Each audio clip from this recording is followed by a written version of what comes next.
बार जोरदार तालियां हो हमारे बीच प्रतीक गुप्ता मेरठ से। ये बात बहुत अच्छी चल रही है, बात सबकी ठीक है।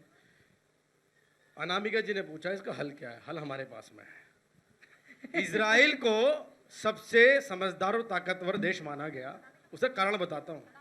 जब भाई आप पढ़ा लिखा कभी बुलाओगे तो कुछ अच्छी बात भी होनी चाहिए।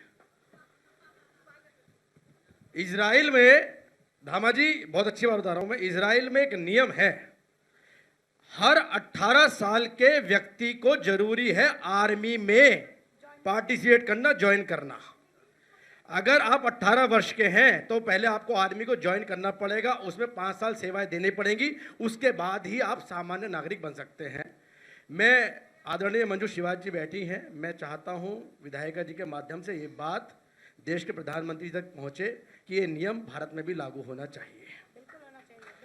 और मैं तो एक बात और कहता हूं, कवि हूं, हम कोई पक्ष विपक्ष वाले नहीं है, हमें तो जो जैसा बोलेगा हम तो वैसी बात रख देंगे। एक नियम और लगा दो भाई साहब, मैं तो कह रहा हूं सारे दल अपने आप बराबर हो जाएंगे। एक नियम बन जाए कि इस भारत देश में नेता, पार्षद, विधायक, सांसद, मंत्री, मुख्यमंत्री और प्रधानमंत्री केवल वही बन सकता है जिसने खुद इस सैन्य में, इस समाज में, इस आर्मी में अपनी सेवाएं दी हो।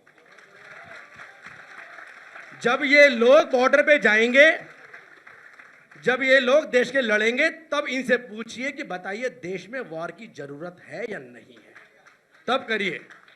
तब मैं कहता हूं कि ये कोई बाहर का आतंकवाद नहीं है भाई साहब। आपके घर में कोई बाहर का आदमी घुस जाएगा और आप आराम से बैठे रहेंगे, ऐसा कभी नहीं होता। आप उठा के देख लीजिए सारे केस, भाई साहब सब इंस्पेक्टर साहब बैठे हुए हैं, निकालिए सारे केस निकाले होंगे। अगर घर में कोई कत्ल होता है, कुछ भी होता है, तो कोई घर का नौकर निकलेगा, रिश्तेदार निकलेगा।